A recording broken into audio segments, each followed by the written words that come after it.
touchdown, better broke down.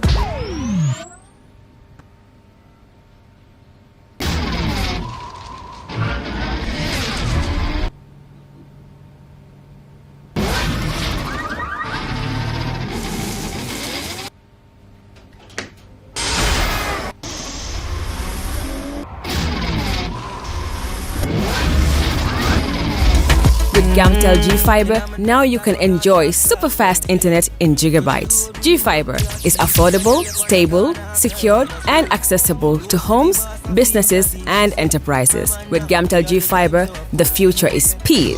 Gamtel, creating a brighter future in communication. That's how she became mine and see the.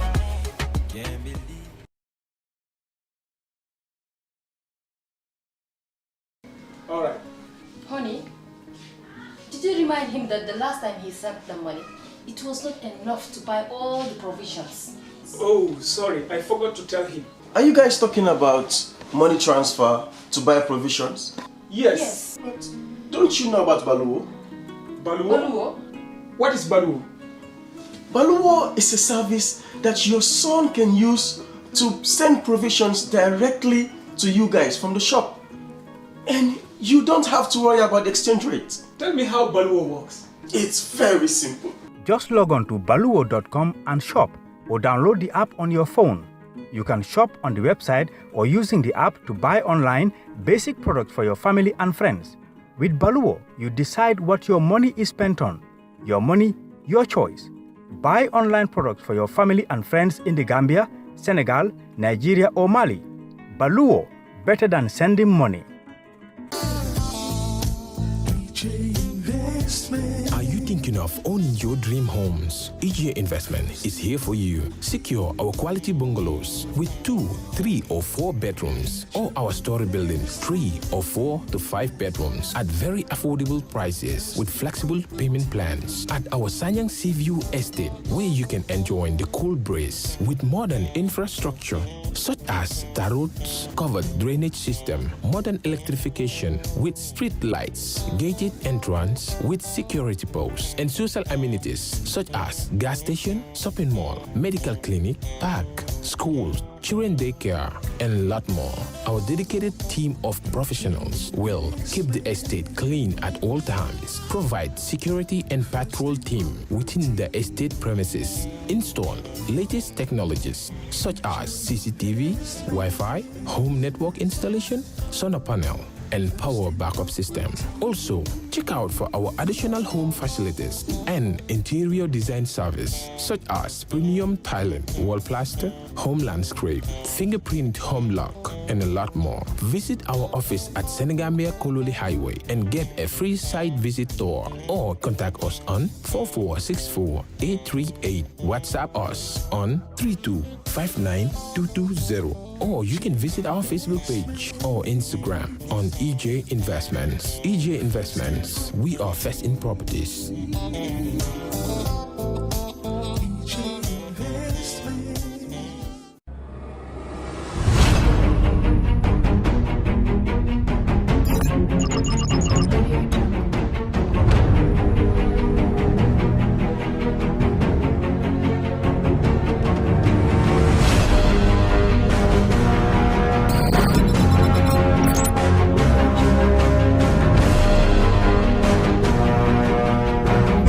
In communication, connectivity is everything.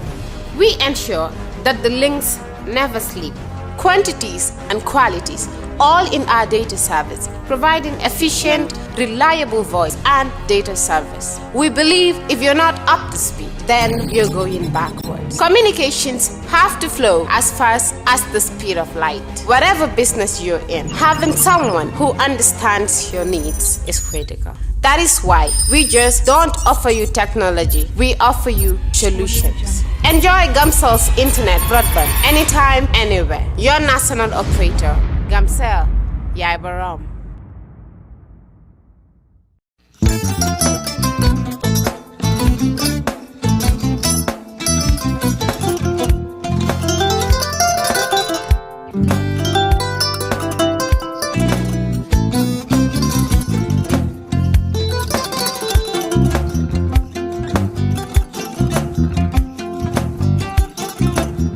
Agada. Mbijan aganya. Albaka. Mbaka important. Yo, nga transfer la sto. Ya transfer la sto. Ha, code nyinji. Okay. Kosa. Nsila ID soto. Sa soto. Sorry. Agada. Mbijan bro. Albaka. Mbaka. Bara alla service o tariaka. Bare mo ki janna nun kunu bara tariaka. Jannom yona forest de bureau. Gambia tonkon na no mbali ya bele. Birin koyna fo kato. Bari si kodo kino kato nim fo bolong labe ko. 56 branches mola sota Gambia jang. Ha? Gambia kono ani Gambia bantala bankol. Nko kono kiya bele. Kodo sifa fo falindiro fo nyaadi lafta memmen na kodi to poto nin kodi maraw. Jannam number 1 ti nyonta. Andum fana nata anoda enterprise sotale. Wolam nyindi ko domorol fana kol fana be firale de dadi ma nin domorol ni fana beteat. Gambia dawda yalo ma kum fa kendol sotale je. Wo moyo diat. Apelenta ni waka ni lafta nyelen kendol e binaji. Yalo bu kanyi la ko la baraka ba. Yalo ndel chosano lo. Abaraka.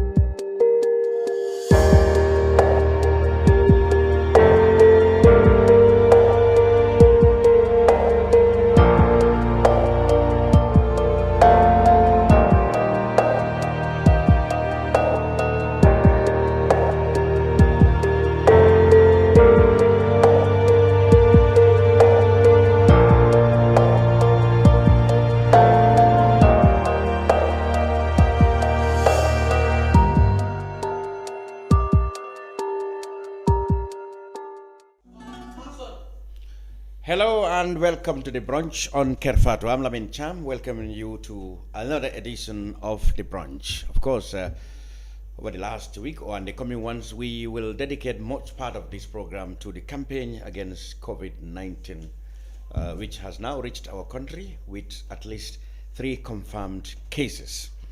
This week, of course, we will have Modou, Njie, the Director of Health Promotion, in our program later. But we will start this one with our usual review of the press, which, as you know, of course, have been dominated by either COVID-19 confirmed cases or the economic backlash that it has already caused and will cause in the future. So that's why we have Nyang, an economist, in the studio. Of course, Njie Camara is here, in case you're about to wonder. Welcome. Thank you. Good. Mr. Njie. It's a pleasure.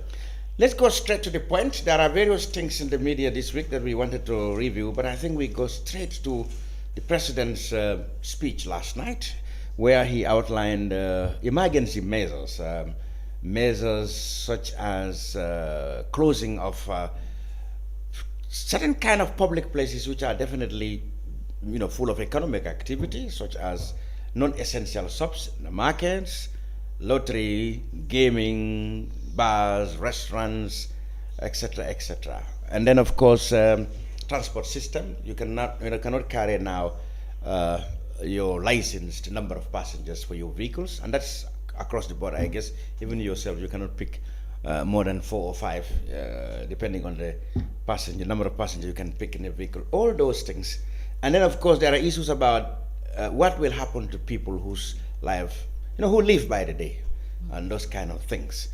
That's where we want to start now. You had the speech. The president said he's declared a state of emergency. How do you react? Let me start with Njie. First of all, I think it was, people expected it. They were looking forward to it as well. Prior to this, there were questions about where is the president? Why is he not standing with us? Why is he not leading the efforts that other people are doing?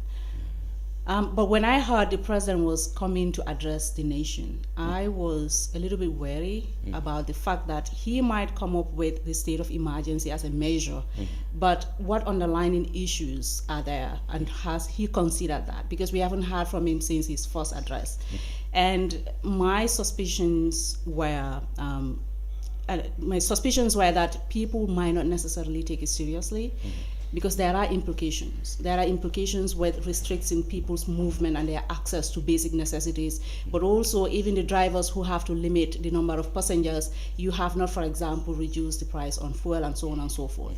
So I wonder how compliant would be the public, given that you have a leader who occasionally comes out to give commands in this nature, but you have not seen him taking serious leadership to give hope, to inspire action, to show to people that we are in this together and we're going to fight this together and we're going to come out successful together. So at the end of the day, what it does, what these declarations does for the people, is that they see their lives being constrained in a way that they have not seen solutions coming out from the same place where these declarations are coming from. So I'm worried about the level of compliance. He did say there's going to be $500 million that is going to be mainly used between the Finance Ministry and Health and the Ministry of Health. People say there's no talk about, let's say, giving economic help, even if it's, somebody suggested handing out cars or food items to, let's say, about 100,000 families that can be each 5,000 from that 500 million. But the president, as far as he's concerned, is going to be used for medical and other things. Yeah. What do you think about that? We have had this before. I think it's a whole week running that we have had that there's money. There's $500,000. There hasn't been much details as to how that money is going to be allocated. I know that the civil society have been mobilizing funds to provide food for families that are going to be affected by this declaration, but also the social distancing issue that has emerged since previous weeks. But as far as the money, how is it going to be utilized to help especially the underprivileged families and those whose livelihoods are dependent on the markets, for example, or the small businesses that are going to be affected, who live day by day, like you said? How are they going to be helped? How is this situation going to affect their life? Is that money going to be allocated to help them? Has not been discussed. So let's now turn to the economist in the house, Mr. Nyang, to make sense of all these things. How did you react to the president's speech? Thank you so much. I think the president was becoming a president yesterday. The speech was good. The delivery was good. It talked about a lot of things that we know already exist or existed. What we needed to know, the hows we're going to solve those problems. Okay. One of the biggest problems faced by this country is the disruption of our normal social safety net. The Gambia as a country, we have more people living on the $1.50 a day than people living above $2 a day.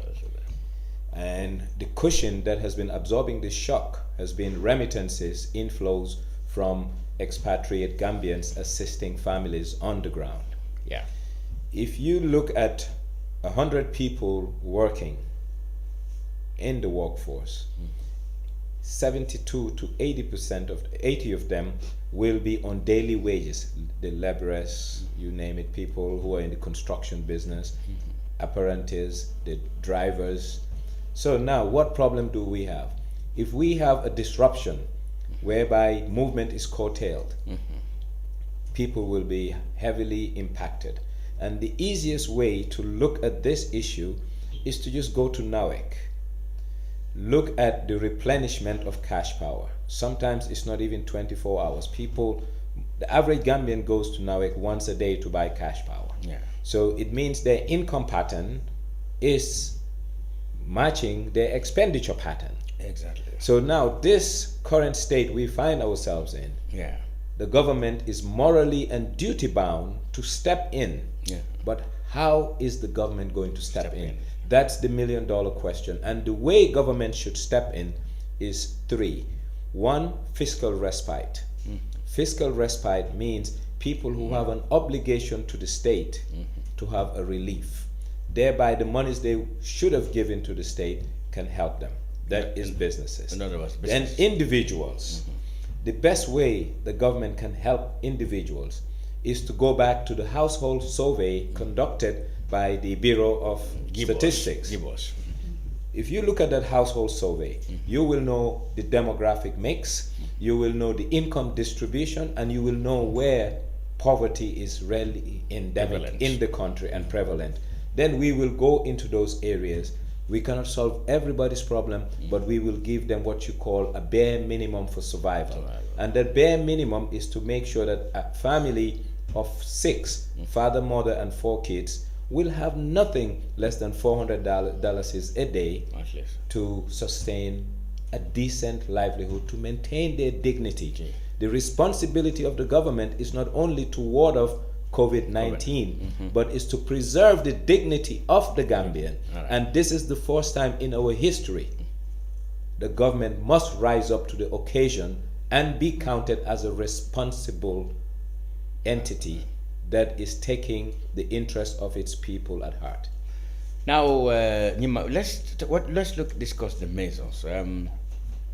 Says non-essential foods items or food shops should be closed. What is meant by that? Nyang, perhaps. What is meant by that? Well, non-essential for Samba Sise is different from non-essential for Pate Bajaha. So basically, I think there is so many ambiguities in that, because an urbanite, a non-essential for an urbanite, will not be the same non-essential for a rural Gambian. So I think that message must have explicitly been spelled out, so that there won't be any room for interpretation, and what it means and the intended purpose it would have served would have been achieved. For example, as we speak now, there's a lot of tussle between the anti-crime and also the main big markets around town.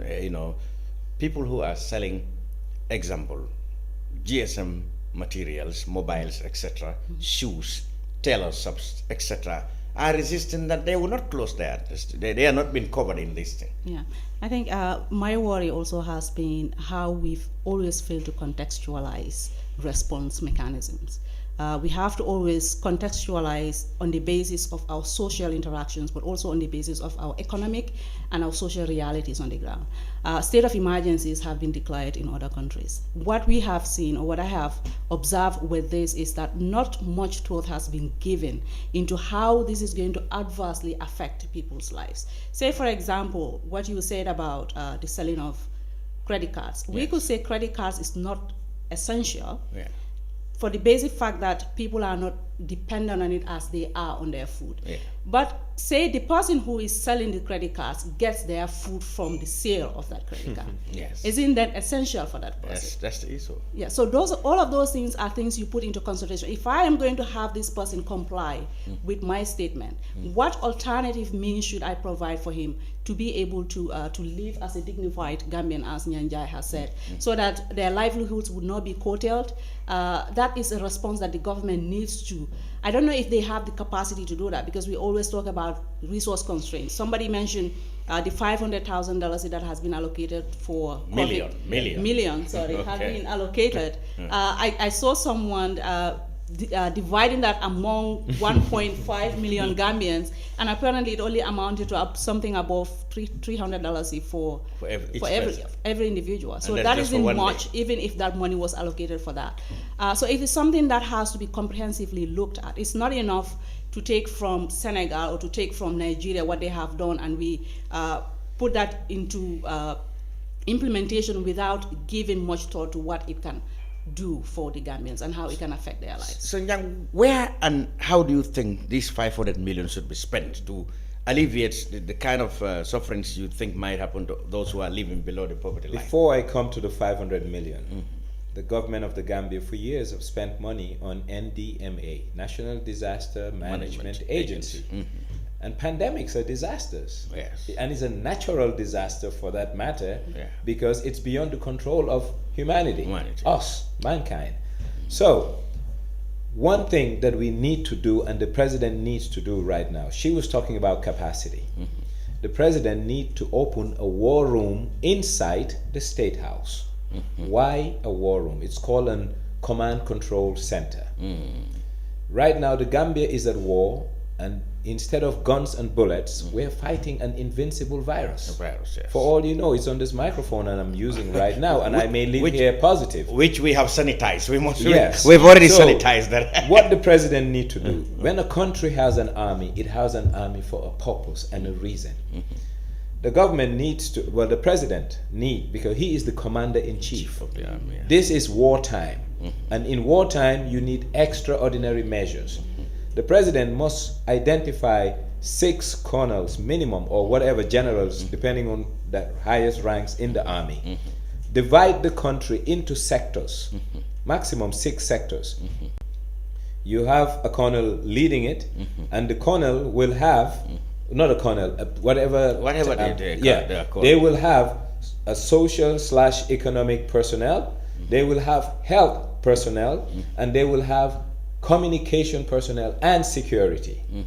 And these people out there are working just for that particular sector of the country to make sure there is price stability, to make sure that social vulnerabilities are reduced, to extract the sick from the homes and to secure lives and properties, and lastly have an information specialist to make sure that rumors and everything are minimized. But those people will not report directly to the general population. They're sending back all their information to the command control headed by the president. Okay. And the moment we do that, we can have a successful battle against this. Back to the 500 million. It's a drop in the ocean. Absolutely. And I will tell you why it's a drop in the ocean. Right now, the Gambia needs what you call a containment strategy. That is more like a preventive strategy than a curative strategy, because we don't have the physical infrastructure we need as a nation, and our next door neighbor will be overwhelmed to be able to assist us. So now we are at a stage where every man to himself and God for all of us. So the cheap, least cost approach we need to take is a preventive approach. Exactly. And the preventive approach is for the president to empty the jails for people with misdemeanors and sentences that are less than 9 months. Exactly. Also equip the jail with enough and adequate supplies for them to really feel safe and be safe, because the moment it hits the jails, we're going to have catastrophic outcomes. And the 500 million, mind you, once again, like I said, we cannot use it for social safety net because we have competing priorities. And the most urgent priorities is infrastructure and supplies. When I say infrastructure, I'm not even talking about buildings. Equipment that will be needed to be put in buildings, ventilators, medical supplies, because it's just not bare hands that the doctors are using. And also protective gear. Because the frontline people who are serving us, what I'm talking to the army told us, we don't have to compromise them, because if they are compromised, all of us might as well go to Joshua and bury ourselves alive, because we will be contaminated by the people who should be treating us. Yeah, I just wanted to add a few things, if you would allow me, to what Nyang have said. I think the reason why leadership at this point is very crucial, especially the president's presence being felt by the people, is not just to allay our fears, to inspire confidence in the people, but also to man a very strategic coordination effort, because there are several aspects to this. It's not just the health ministry that should lead this fight.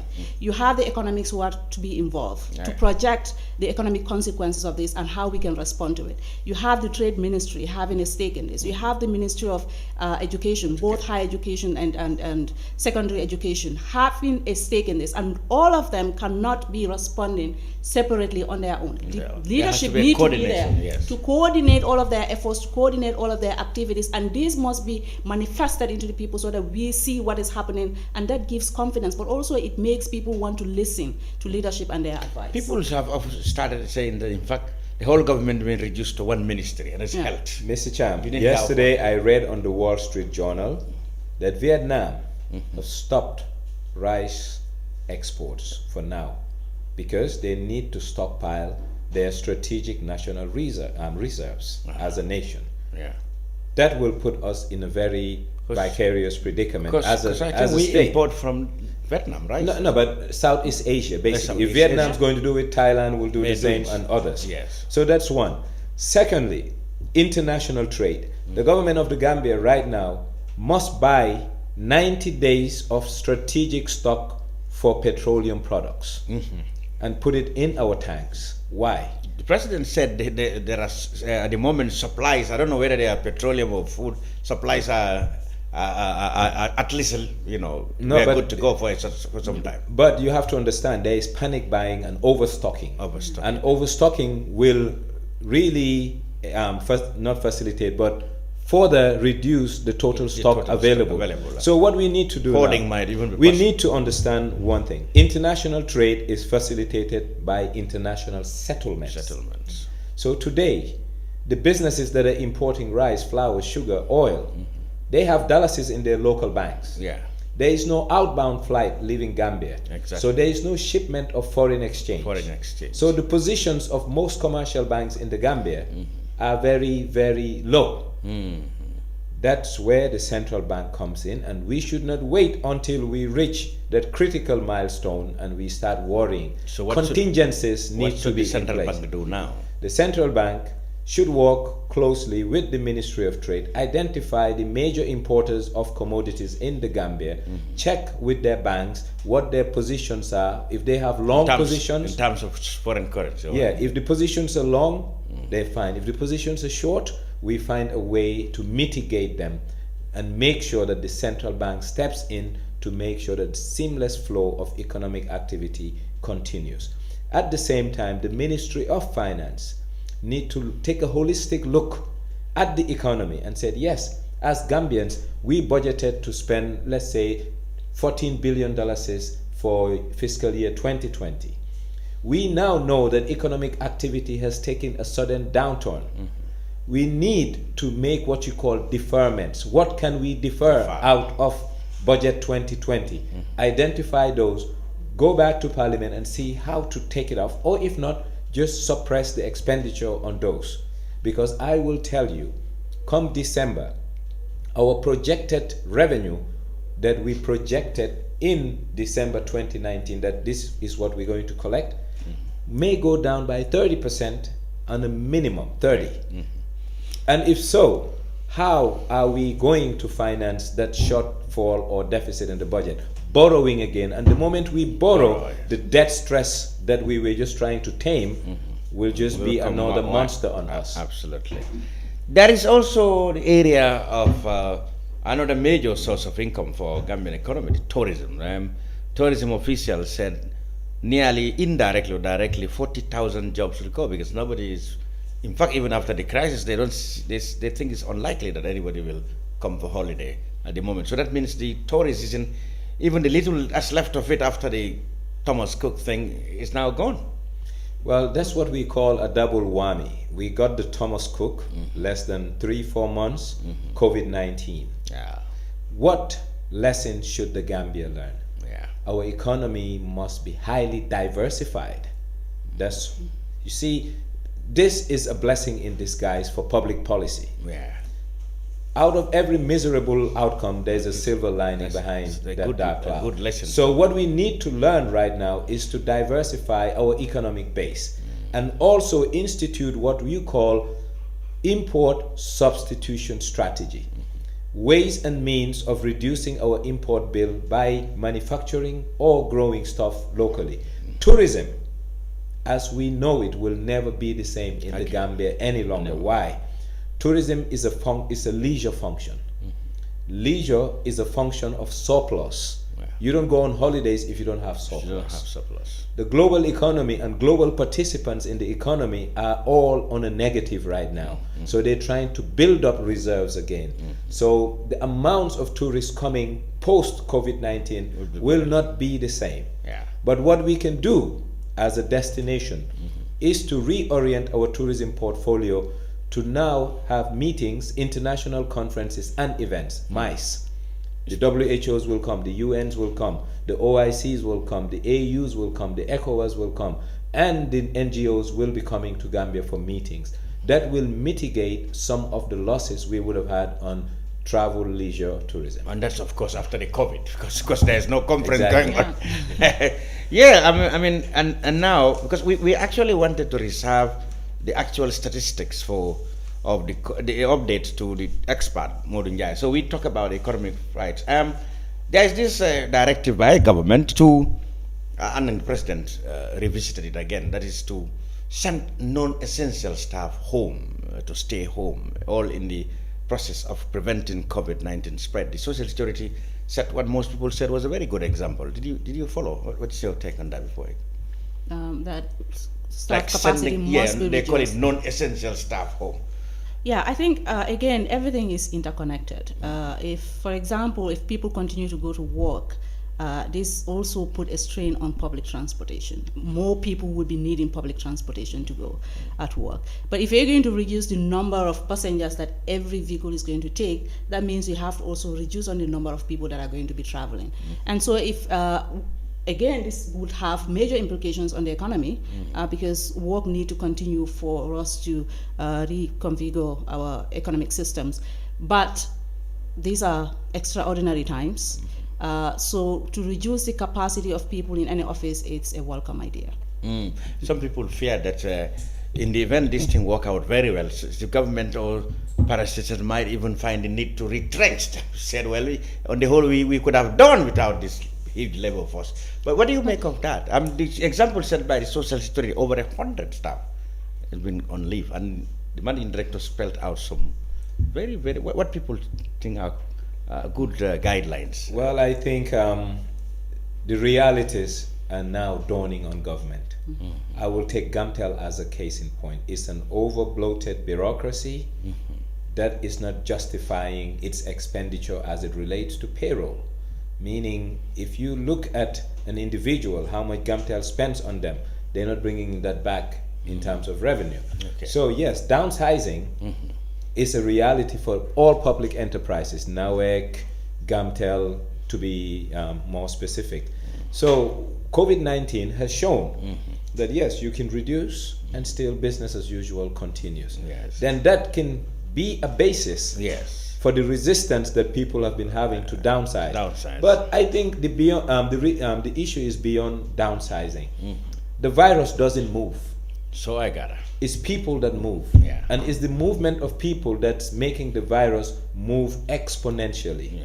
So what the government of the Gambia can do, and once again, like I said, when miserable outcomes happen, we need to learn from it. Teleworking, meaning staying at home, connecting through networks and work, is something the government of the Gambia need to invest in, one. Secondly, we have seen people now having meetings through Zoom with people in Europe whilst we're sitting here. Another lesson we need to learn, that we can curtail travels and per diems by forcing our people now to be using technology to conduct some of these meetings that they've been shuttling by air. So like I said, when miserable things happen, public policy can adjust to make sure that the demands of the modern world are met, thereby making savings for the poor country like Gambia and the poor farmer who needs the cash more than us buying a travel ticket for it. Yes, and then of course there were reports of senior government officials having those who believe they have come from hotspots gone into isolation. We had the story about the new military leaders, and then you confirmed from the Ministry of Justice source that the Attorney General Tambidou is himself isolating himself, and some members of cabinet were advised to do so, whether they are doing that or not. So here he comes, and recently you also made some observations, I can see on your Facebook page, about the need to strictly adhere to the Ministry of Health or guidelines, of self-isolation in terms, all in the process of preventing the spread of it. How did you receive that news when you had, for example, the CDS or Justice Minister Tambidou? I think that is a standard practice. If you have in other countries, for example, in the UK, the Prime Minister is currently leading remotely because he's self-isolating, has been tested positive. But if anyone feels you've been exposed, regardless of your position or your leadership position, if you feel you've been exposed, I think the best thing to do is to be transparent about your status, but also to seclude yourself so that you do not expose other people to the same thing. Again, as a standard practice, it must be practiced across the board. You cannot have other people self-isolating and some prominent members, whether in the private community or in the public community, not doing the same thing, especially if that is coming from as a result of the government's failure to stick to their own guidelines. Then again, that is not giving confidence to other people to follow the same guidelines. But if you have public officials doing the same thing, then it makes some of us who are not so prominent, ordinary people, to feel that this is what is supposed to be done. If somebody does it, I have to do the same thing. Self-isolation. Before we go for the break, when we will have Mr. Njie of the Ministry of Health, and you had some issues that you think today, this morning, you've been commenting about this thing, that people need to adhere strictly. There should be no discrimination. The rule has to be enforced. What do you make of that when you have government officials still, quarantining themselves in their houses? The interests of the greater good supersedes one's interests. Our collective endeavor and resolve to combat COVID-19 is greater than the interests of an individual, group, or a person, whatever it is. So, like I said, I today wrote about Honorable Njie. Yes. And the reason I wrote about it had nothing to do with her arrest, had nothing to do with her behavior at the hotel, or rules she might have broken allegedly. That's not my reason. The reason why I wrote that article is to raise an alarm. The alarm is Gambia Experience landed in Gambia with X number of passengers. The passenger names are all on the manifest, the flight manifest, and equally the immigration system has recorded all the arrivals. So therefore all those numbers must tally with what we have at the quarantine stations. Exactly. And today, if the government were to do a spot audit, we will have missing people. But to make matters worse, we know of 3 people affiliated with Stop Step Pharmacy, and I'm very indifferent, I'm going to call it as it is. And these people, if they even want to self-isolate and quarantine themselves, I will not buy that. Right now, it must be mandatory because we are relying on the state to protect us collectively, and the state must take that responsibility very serious. If not, our efforts to combat this virus will be meaningless.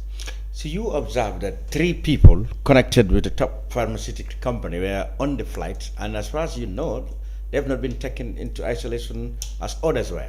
Well, they are not accounted for at any quarantine station, so it means they must be at a facility that's private or at their homes. But the point is, right now, there is no sacrificial lamb. Right now, no one is holier than thou.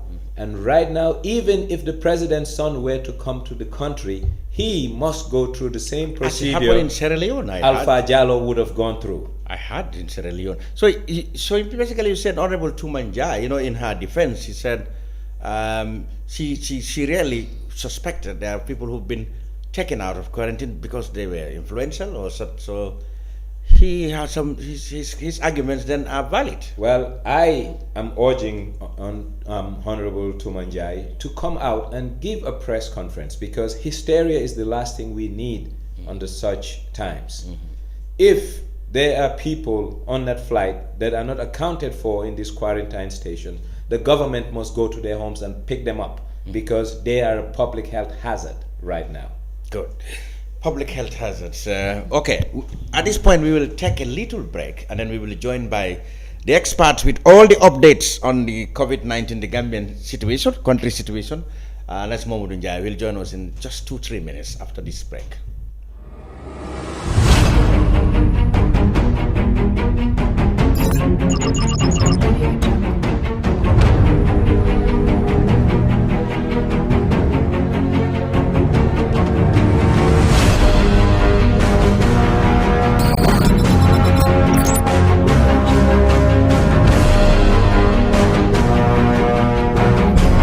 communication, connectivity is everything. We ensure that the links never sleep. Quantities and qualities, all in our data service, providing efficient, reliable voice and data service. We believe if you're not up to speed, then you're going backwards. Communications have to flow as fast as the speed of light. Whatever business you're in, having someone who understands your needs is critical. That is why we just don't offer you technology, we offer you solutions. Enjoy Gamcel's internet broadband anytime, anywhere. Your national operator, Gamcel, Yaibaram. Welcome back to the brunch on Kerr Fatou, dedicated, of course, to the COVID-19 situation in the country, both in terms of health and the economic impacts it has. Now, I'm pleased to announce we are joined now by Mr. Modou Njie. He's the Director of Health Promotion and Education at the Ministry of Health. Mr. Njie, welcome back. Oh, thank you. First things first, how many confirmed cases do we have so far, up to this minute, when you are in the studio? And this is live, of course. I think I'm happy today, and I'm smiling because we have not recorded a single case for the past 2 days. Fantastic. Meaning we still have a positive 3 cases. One died, of course, and then 2 still. And those two people are out at MRC right now, and they're receiving maximum care. Okay. So really, we are comfortable because we've not reported any positive case for the past 2 days. That's a plus. That's good. There are indications that you are expecting test results from 47 tests. It was reported early in the week. How about those? We collected samples from about 16 people, mainly from 34 people. Okay. And then we had to send a reinforcement team yesterday to go and collect the remaining samples. And those samples have been collected, and then analysis is currently ongoing.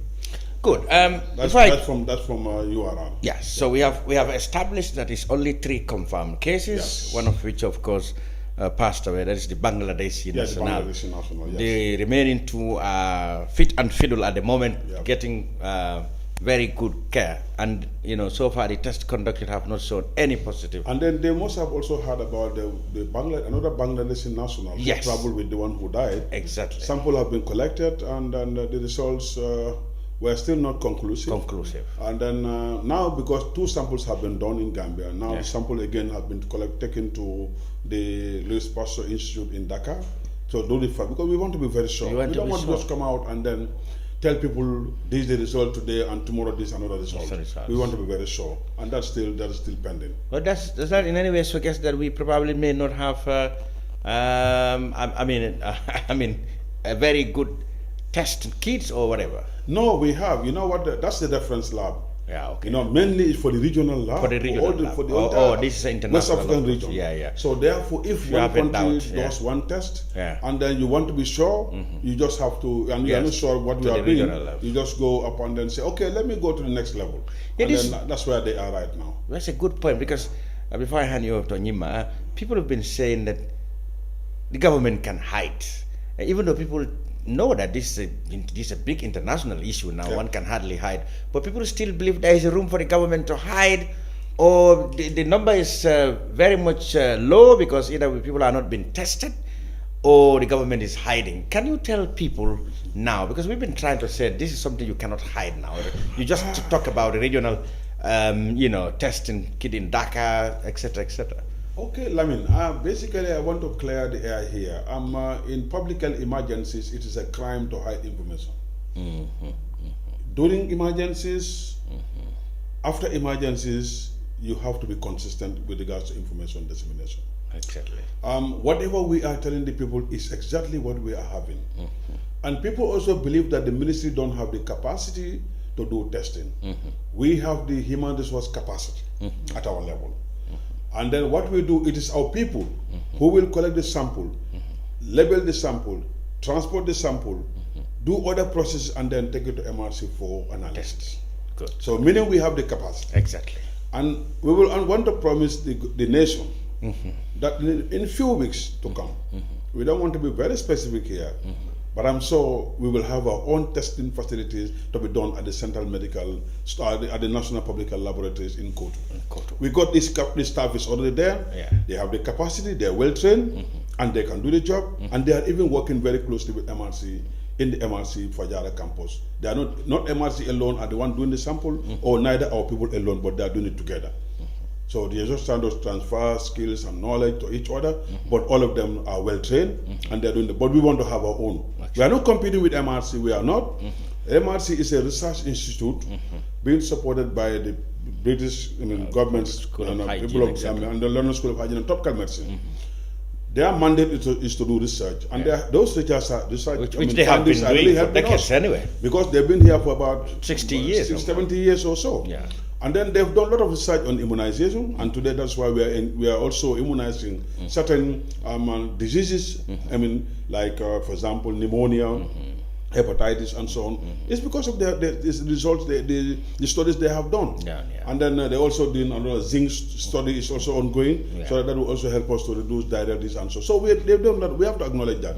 But we also want, as a ministry, as a government agency, we want to have our own national public health laboratory, fully functional, up and running. Good. That's what we are working on right now. And very soon you'll come up with we'll give you. So I'm relieved that our I case just is want only to say 3. That's long overdue. If you have MRC in place and they have been offering all of this assistance, I think at some point the country needs to see that MRC may not be here forever. We can have their knowledge transfer. In one of his furious angers, reportedly asked them out. Yeah, exactly. So that's why we have Plan B in place. That's a Plan B for us. And the that Plan has B, to be Plan A. In fact, but Plan B for now. In this emergency, when you talk about emergency, we were all caught off by surprise. All countries, including China. Absolutely. Nobody expected the magnitude of this disease. Absolutely. But with all that, the little resources we have, we were able to manage. To build capacity, so we also strengthen surveillance, we also strengthen rapid response team, contact tracing, risk communication, psychosocial support. We have been doing this, even without any intervention, with the support of partners. So, in my opinion, now that we felt we have the capacity, and it is our staff who are currently even in the field, collecting samples. So you can see what is happening now. So meaning we are also getting ready for it, and we'll be there very soon. I just want to follow up on the testing, because even WHO is concerned that even in the advanced countries, testing is underwhelmed. People are not tested. More people are not being tested as they are supposed to be. Is that the case in the Gambia? Because I understand that people are required to call the number 1025 if they feel that they have the symptoms, but how many people are adhering to that call by the ministry? And if people go to other hospitals other than MRC or call these numbers to complain about symptoms that are reminiscent of the COVID-19 symptoms, do the hospitals make transfers? What will happen is we also encourage people to stay at home if you know that you have signs similar to WHO case definition for COVID-19, and the signs are fever, cough, and difficulty breathing. These are the obvious signs we tell people, if you see this, please call 1025. You don't need to travel with the public transport, you don't need to use a taxi, just wait at home and the team will come and then talk to you, and if there is a need to collect sample, they will come with their sample. As I speak to you now, I'm from Kotu, and the team is even ready to go out into the field to collect sample. So this is what we do. But these are symptoms of other well-known illnesses. So you get anybody panic who now call it flu? In fact, right people now, will be calling 1025 unnecessarily. We are getting a lot of calls. Unnecessarily. Even somebody have headache. It will say including my own sister. I call myself. I have people who say, I'm going to isolate myself. So I'm not overwhelmed with Hawks calls. But at least we expect that. Yes. Because a disease like this, we expect people to now there is no other disease before. Every disease now is COVID-19. Yes. So, but what we are doing now, although we have some challenges with regards to, as of yesterday, we got about 485 calls. Look at that. With different issues and different areas. But some of these calls, you can see children will call out people at the call center. So that's a problem. Insult them, harass them. Some will leave the calls with the children. That's something that's irresponsible. That is really discouraging. Yeah. So, but actually, what we do is when they call, And then we expect that the team will go there, and the team normally go there because the team are all strengthened, the rapid response team, the contact tracing, and the screening team are all ready to do what they are supposed to do. And then after that, then they will collect samples and then take it to MRC for analysis. But our team are really involved in this. And then what Nima is trying to ask, I think perhaps I missed part of your question, which we can go back to it.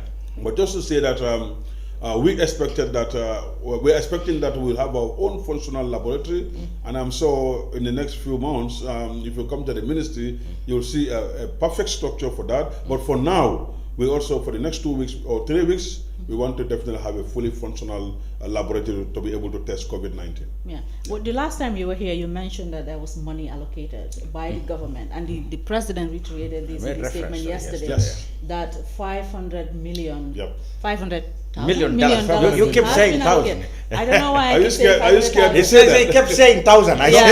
She's scared even to say that amount. Yeah, I never had that much amount of money. Yeah, I know. Not even in Baribu, you have this kind of Yeah, but people are wondering, how is this money going to be utilized? Has the ministry have any plans to deal with this? Did you get any dime yet? Is the money already there? That's a good money. You know, before monies are released from the Minister of Finance. You talk about that, but the president said the finance. How quick is it? And finance and Minister of Health are to work together now. He said it yesterday. He said it. Yes. But what is now is telling us now, for example, as I said, you cannot just disburse these monies without going through the normal procedures, either procurement procedures, and we have to be in line with the financial instruction, the FI, all those things must be considered. That is why the minister was able to think of, can we have a committee to be able to look at the entire process of implementation, disbursement, and so on.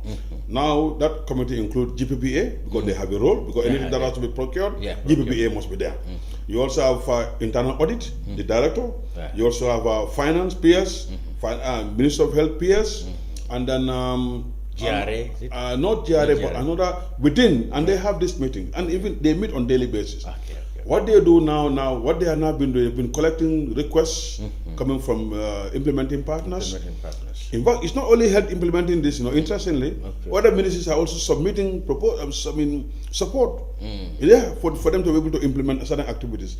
So you see, but Minister of Health is coordinating this. That's right. So we make sure there is a coordinating body that is doing this.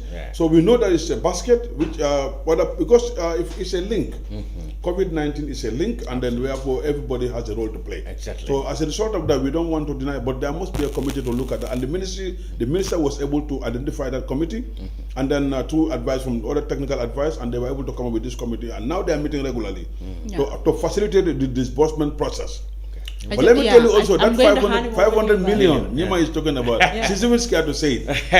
It's not much money. We are thinking of having a fully functional operational quarantine center for the first time in the history of the Gambia.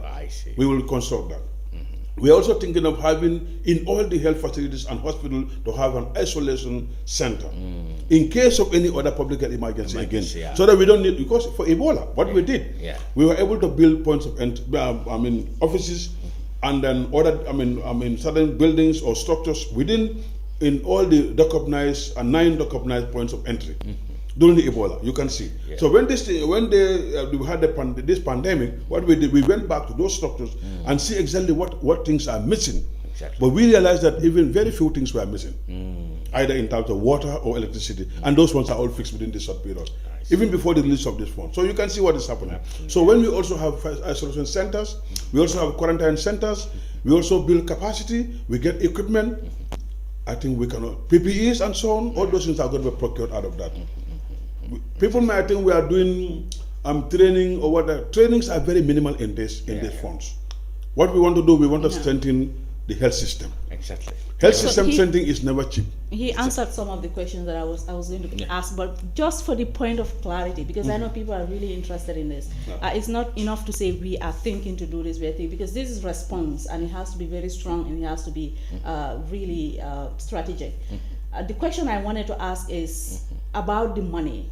Is it already available with the Minister of Finance, or is it just something that is being promised? That is one side of the question. The other side of the question is, has the Minister of Health sat down to outline, not just thinking, but to outline areas where this money is going to be expended. Okay. I know you mentioned somebody, you mentioned them as something that you're thinking. The Ministry of Health can tell you that we have a plan, and we're going by the plan. And the plan has several components. You have one, coordination, logistic and safety. You have risk communication. You have for psychosocial support, case management, surveillance, laboratory and disease surveillance components. All these components, the monies are going to be spent according to what is in the plan. We are not going to do anything that is outside the plan. That's going to be one of the things. Right. Monies, as far as we are concerned, as far as we have been told, the funds are already at Ministry of Finance. Yes. So, but it cannot be released without going through the due process. And other places. That's what we are doing currently now. So that we set up a committee that will guide the process of disbursement, also to ensure that funds are disbursed accordingly and timely, and those facilities have been put in place. Now there is a guide that they also put in place to say that, for example, who should be an impress holder and what amount should an impress holder have on a regular basis. So these are all things that have been put in place. There are guidelines that have been provided, and I think we are going by those guidelines to ensure that there is effective implementation. The President's statement yesterday, you heard it, imposed an emergency. Although I missed some because I was in the office. Yeah. You know, we don't close now. You don't close. We are 24 hours around the clock. So. Exactly. Yeah, so. Hey, he mentioned these things, preventive measures such as the transport system. We want passengers to be reduced to half. Yeah. And he also mentioned the closure of non-essential food listings. But the definition proves a problem. In your experience, in your personal opinion, what are these things, non-essential food outlets? What could they mean? Non-essential, in my opinion, are the areas, for example, one can go out and buy food, for example, but like, for example, markets, yes, where women will just go get some vegetables, get some fish, get some meat. Those are essential. Because without those ones, you cannot have good food. Yeah. But a place where people prepare food, restaurant where people, 4, 5 people or 6 people will go and eat, and they might get closer to each other. The tendency for them to be close to each other will be higher. Automatically, those ones are not essential areas. But people's concerned with that. That's my and also bars and restaurants. Yes. These are also where people can get close to each other and do a lot of things together. Yeah. And then there could be transmission and in that event. Yeah. With regards to reduction and transport, I think I'm the happiest. Okay. I always complain about the van, a small van with 14 passengers. People squeeze. Yes. At the back you have 4 people. 4 people. Sometimes, and you are supposed to have 3, and now what they do, they end up having 4 at the back. What is happening? Always overloaded. Yeah. Always overloaded.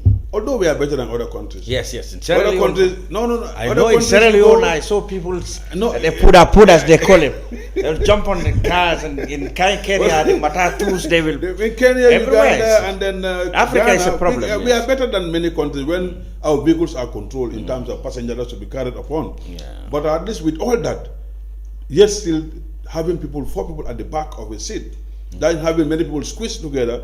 I think if it is 14, to reduce to 7, even to 4, for me it's okay, because that will also encourage circulation. Okay. And you can see certain vehicles like Gele, for example.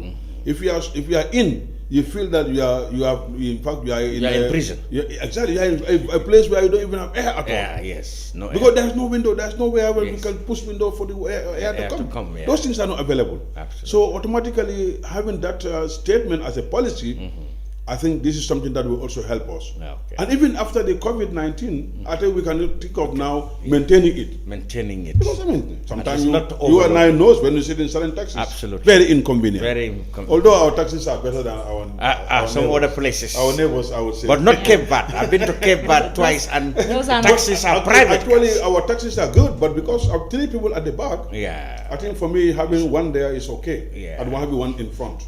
Or having 2, one at the corner, the other one at the corner, the one at the front. Talking about a market, when the president said some people there, people who sell telephones, tailoring shops, people selling shoes, they are complaining that they've been targeted.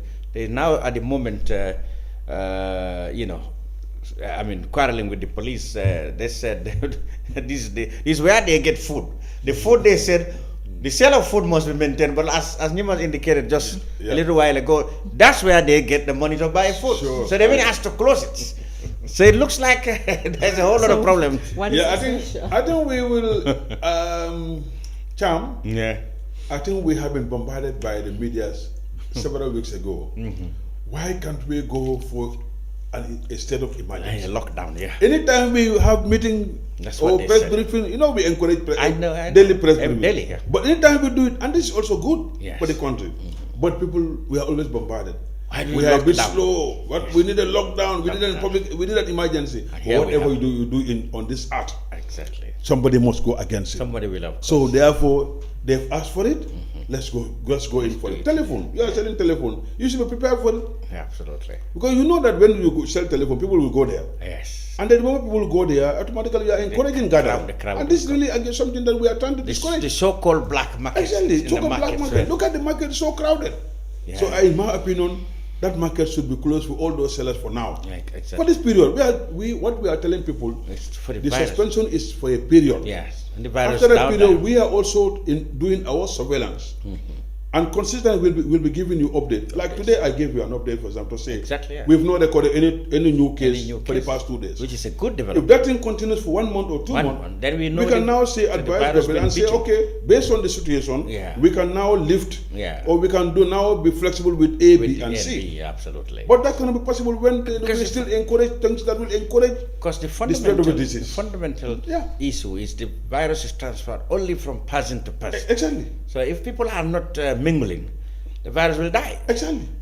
Then The problem I have though is people are going to make demands. That's obvious because this is the government, and the government is to serve the people. Yeah. So people are going to call for lockdown. People are going to call for state of emergency. Yeah. That doesn't mean the government has to call for state of emergency without putting in place mechanisms to respond to the implications that would have on the people. that's why the government is very flexible.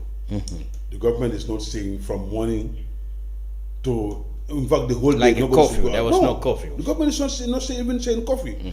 Curfew. Just go and do your business. Come back and sit at home. That's what the government is encouraging. We want people to be at home, not to be out and to try And to when they are encourage out, this two public. days, they exercise social distance. Exactly. We all want to But be at also, home. no, I you get know what that. I'm saying? I know we will hear a lot of things. Absolutely. We have been hearing a lot of stories. Government is slow in acting and so on, but you have to follow the due process. Okay. In public health emergency, you have to follow the Public Health Act. What it says, that it also has to be in line with the WHO. Guidelines. Yeah, International Health Regulation, 2005. Anything we are doing is in line with that. The social distancing has been encouraged in the guidelines. So we have to go by that. So people have to bear with us. It is just a temporal measure. It is not permanent. Absolutely. You've seen other countries, what they do. I saw a country where police will be on a motorcycle. Absolutely. After the announcement of the head of state, they will be on a motorcycle. Anybody they meet, they don't talk to you. They just hit you. Yes. But we don't want to do curfew, that. yeah. We are Even in now telling Senegal. people, yes. The Even problem in with- Senegal, the problem people with are arrested We don't every want, day. we don't want to go into that. Mr. We are now Njie. saying from in the morning to the time you can finish your business, please go out and do your business and easily go home and sit down. The That's problem what the with- government is encouraging. Mr. Njie, the problem here that I have with you Yes. is that you always compare Gambia to the worst examples. Like, No. why can't we have a very good standard? Why not compare ourselves to people who are doing it better, not people who are doing the worst? But even in Oh, United Nima, States, even Nima, United you always States, say we are even ahead of United countries. States, No, not said to be Nima, doing well. Nima, So where are you Nima, comparing? that is your perception. But in my opinion, when you come to health service delivery or availability of health services, we are compared to none in the West African region. We are small, despite our size, but we are compared to none. When you go out, you see what is happening. Exactly. You travel to a village in my country here, you see primary health care fully functional, and running. Excellent. You see a village health worker, you see a community health nurse, you see a community bar companion, you see village support group, you see functional village development committees. Absolutely. You go to other countries, you don't see that at all. That's true. You see, That so is- this is why we especially the have primary health care Exactly, had primary really healthcare. made Gambia Exactly. very well known around. Exactly. And people are learning from us in our primary healthcare strategy. I went to a place in Muranga South District in Kenya. What we are doing here, they are not doing even quarter of that. But we are better, and others are better than us, yes. But we are also better than many countries. Now, I understand that. We commend you for the job you're doing well, but here these are concerns, and these are real concerns, right? It doesn't matter what other people or what other countries are doing. What is important here is that a state of emergency have been announced, and this is what we want, because this is what we think is going to contain the virus. But we know that other people's lives are on the line as well. If somebody is dependent on something that is their source of food, and now you're asking them to not go and sell, we're thinking the government must have had plans for this as well. Right, that's the concern. Nima, in this country, we are the most blessed country in this region. Here we go again. Yes. Okay. I'm not being defensive. You know why I'm saying this. If I don't have food and Nyima is my neighbor, I can easily knock at Nyima's door. But you're asking people to sit at home. No, what I'm saying, I can even ask Nyima, call phone out today, I don't have anything to eat here. Yes. We know we can cover each other. Because we have been doing that for so many years. We still have that tradition. It's just that Nyima and I and Cham, we are now trying to go against those traditions are now becoming one. Because now Nyima wants to live on for oneself. I want to live on our family. But those days, in a village level, even food, you will eat your lunch, cook your lunch. Somebody will cook your lunch and their lunch, and they bring it together. You eat here, you move to another basin, move to another basin. That's what we know. But this is something you're discouraging now. I'm just giving an example. I'm just giving an example those days. But now, if you don't have anything to eat, you just call Nyima, today I don't have it in my house. Something will come and meet you in your room. But we don't want to go into that stage. We know that the conditions are not tough here. Exactly. Not yet. It's very flexible. But then do your business and go home and sit down. What would you say about the other conditions that the President talked about, which are difficult? Because you're talking about our culture and tradition, weddings, funerals, etc. Those two are very important now. Only a few days ago, I saw some people organizing a social gathering with drums and other things. Now, first of all, I must have, before I forgot about this, I must have to congratulate the youth of this country. You've not heard of any beach, Sunday beach, since this announcement. We have to thank them. They've been responsible. They've taken the lead. Now they come to my office and then we discuss a lot of things as to what can we do to reach out to the youths. They have started it, so people have to follow them. We have to thank them for that. The youths are really into the fight, and they want to ensure that we tackle COVID-19. Exactly. With regards to funerals and wedding, these are things that we cannot avoid, but we are saying the number should be limited to 10. At least 10. That should be fine. I think people can take a coffin we can do. So that we can discourage people. You know, now with our press briefing, we used to do it in a hall. Yesterday we did it, we were outside. I was even 2 meters away from my boss. You can see, we are trying to practice what we definitely want. Because we were doing press briefing in the conference room, and we have been having a lot of challenges. People like you and Cham, your family members, like the journalists, I would say they are your family members. They've been attacking us. You are encouraging or you are trying to promote social distancing, but you are not practicing. And that's why we are also improving on that. So people will be used to this. I mean, they'll be used to it one way or the other. They'll be used to it. And I'm sure, even after this, people will be used to hand washing with soap. Exactly. That is what we have been encouraging for so many years. But we couldn't get it done. That's what the Economist has been saying. Exactly. Because what used to happen, Lamin, in the compound, what we have, we bring one basin, everybody will just wash the hand there. Yes. And even the first person who washed the hand will also pick up some dust. Yes, that's right. This is what we started fighting, but we started to promote the tippy taps, which are just locally made hand washing device. We piloted this in 2013 in URR with Concern Universal, then now United Purpose. Now we scale up. But with all that, people still, it's difficult to change behavior. Absolutely. But with all that, we are doing our best. And now this pandemic came, and one of the key pillars is to promote hand washing with soap. Exactly. That's one of the indicators we have been looking for, and we got it. And now we're going to capitalize on that. And we hope that even after the pandemic, people will still continue to wash their hand. Because if you wash hand with soap and water, evidence have shown that you are cutting down the number of diarrheal diseases by 50%. And for pneumonia also, you cut it down by 30%. So you can see what is happening. So therefore, we have to encourage it. Now, let's talk about, since the border too has been closed, since then, have you there are problems. We had people saying that the borders, especially the land borders, are porous, or in fact, people are not even using them. They're going through the bush and etc. Do you have any measures to counter those things? Especially as you know, borders are porous, yes. Porous in the sense that you can enter anywhere from any place, either from Senegal or from Gambia. Yes. This is because Gambia and Senegal, we are one people, one family. Yeah. And that is why we feel, you go to certain places in Gambia, you see a compound, it will be, the whole building will be in Gambia, and the fence will be in Senegal. Yes. So you can see it happens. Yeah, I know. So if you travel along the both banks of the Gambia, you will see that one. Yes. So meaning that sometimes you have the middle of the compound, you have a big pillar there that will divide the whole. Like exactly. Half of the compound will be in Gambia. You can see a border here and half will be in Senegal. Yeah. So when it is stopped in Gambia, they move to Senegal. When it is stopped in Senegal, they move to Gambia. Exactly. So they prefer to sit at that corner there, being neutral, to sit on the fence. So that wherever it does, but those things is difficult to control. Absolutely. What we are now saying is like the village heads. Now that we are going to tax the village development committees, that they need to strengthen their efforts in ensuring that no one enters without their knowledge. So that when people come in and out, they are the ones who should now help with the village head to make sure that they control the movement of people. And every village in this country have village development committees. Yes. And we have about 1,888 villages at most in this country. But aren't these going, if it is overdone, it can stigmatize strangers? It's not to strangers control them. Can be in trouble. No, but just to find out who enters in. Okay. And then if you also develop certain signs, then they can also be able to know who is the person who came at that point in time. Then they can, this will help us in our surveillance.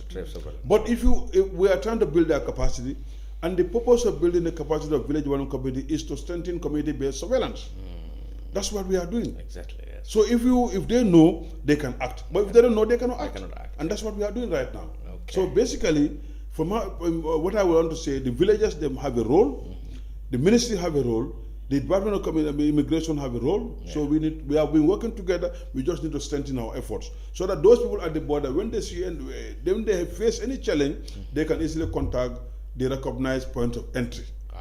Like for example, you go to Nyamanari, for example. That's a recognized point of entry. Yes. But if you go to Mr. Mariama, behind Mr. Mariama you cross, you get into Senegal, for example. Yes. So you go to Dingiri, you cross, and you go to Senegal. And Dingiri, the moment you leave Dingiri, just by at the outskirts, then you have Senegal. Yeah, Medina Kerr. And then you go to Kerr also, Njolfen and others. So all those things are there. So we have to be like, we want the village heads to take the responsibility to work together. And then so that by the time they walk along the line, they can also be able to control the movement of people. For now, we are just trying to discourage people to be gathered together. Fantastic. Because when we allow the borders to open, they'll have festivals here, they'll have naming ceremonies, and you see sometimes people will be 5, 10, 50 people will travel from Gambia to go and attend the naming ceremony. Oh, yes. Because we are one family. A religious. So therefore, religious Gamos are coming. Yeah. So interestingly, this time there will be no Gamo in Kerr. I don't know whether they are still doing Baribo.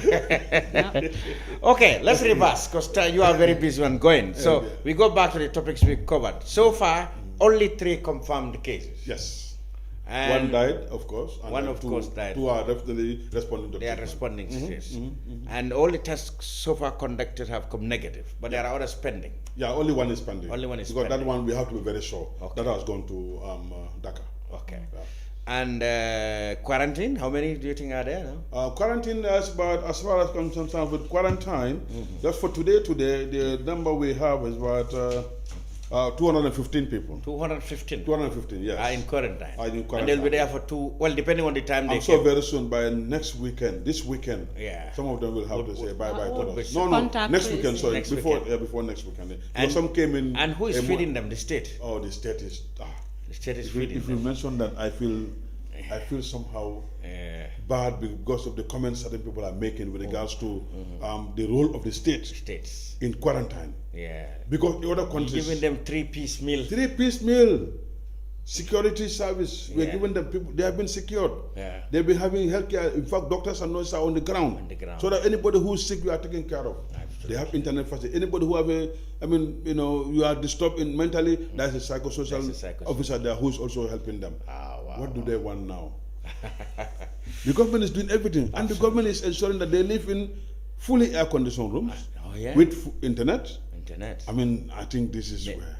With television, the only things they are missing is their loved ones. Yes, but they are communicating with them. The beauty of it, like, sometimes it's very sad. You go, even some people here, they cannot see they can only have a distance between the people who are on quarantine. And we don't allow anybody also to go there, for example. What about the allegations that some people have refused to remain at the quarantine center? That is just, yes, that was the beginning. That was the beginning. You know, it's not easy to keep somebody who have traveled from a developed country now coming to Gambia. But in this case, we're talking about privileged individuals who have. Yeah, Mr. Nyang, who was here, said he knows of about 3 or so people who have been like that honorable MP said. There are people who could have been there and they are not there. But she could give us the, we want proofs.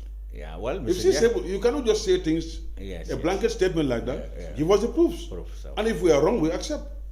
But we don't have anything to do that. We don't have that information. Exactly. That's why we are when we have it, we will investigate. Proofs will investigate. And then when she gives us the proof, we will investigate.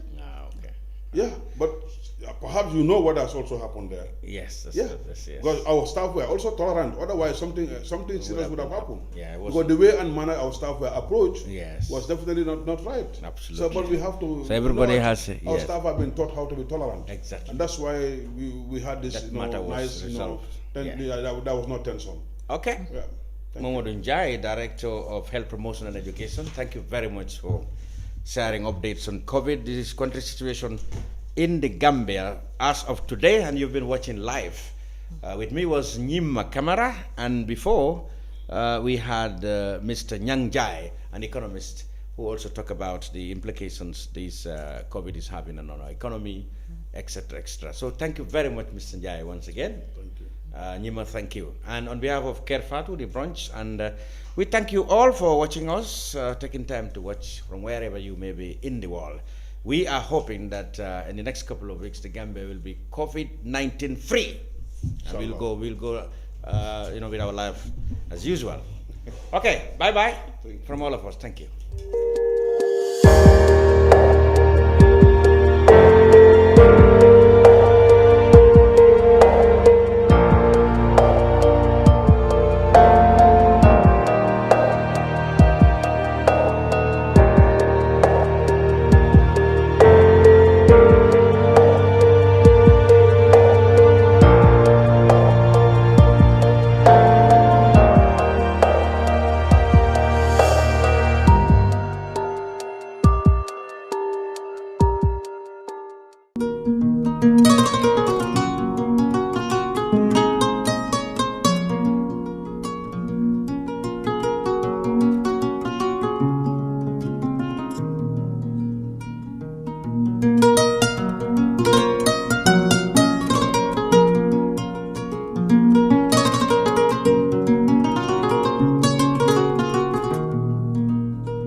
yara ñilla domoro ka diatel boy jannon sikes restaurant e say nakko be ni na dimbal nimba domoro kala janno domoro seneyata adiyata topotoro fanan kende ma bije luntan during tamala abeka domoro ki janni adi manda wala de te ka we bijele anim fanan ka fadi jang ikono e fa e ka fa minne ko pastry anim bakery iko fanan be kalele badde lomba conference lomba workshop lomba ye fo fendin lon dunia kono domoro betama nyillom international otoda number 1 amanke ba domo la jang damman esa domo jang is atariya wo mu kubandi sa na ko sa futandin oto sa na ko be mu CK's restaurant ndafa na janna mu yat ni manje dorom bijam aban CK's restaurant, known for best quality food and customer satisfaction.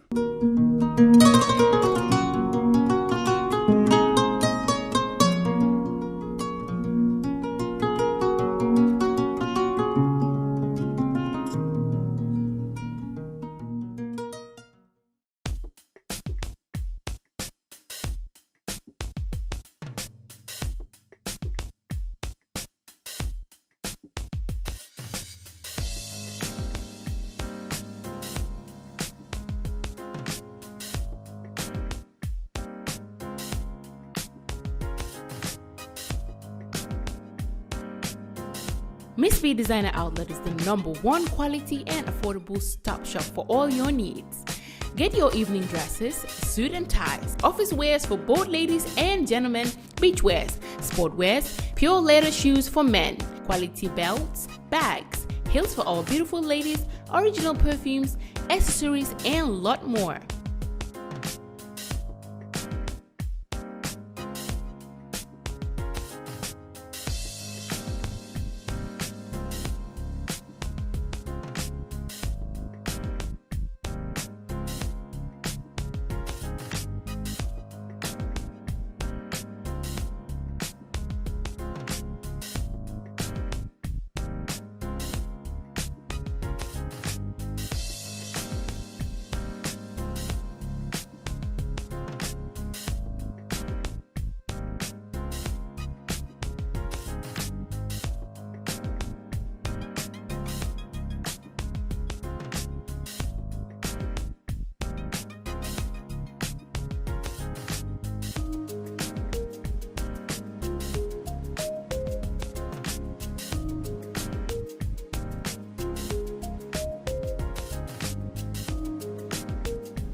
Find us at Kololini Road opposite Gaddafi Mosque at the Aqua Bridge Station, or call us on 295-3411 or 764-2486. Miss B Designer Outlet. Shop right, look good.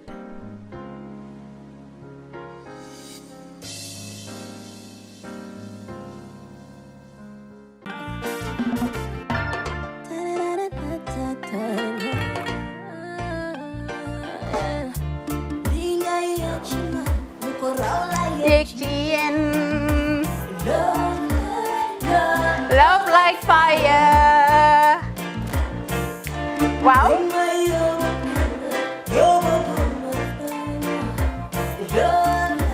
Love like fire. Xam ngeen rek affaire bi xam ngeen fan la? Skincare la.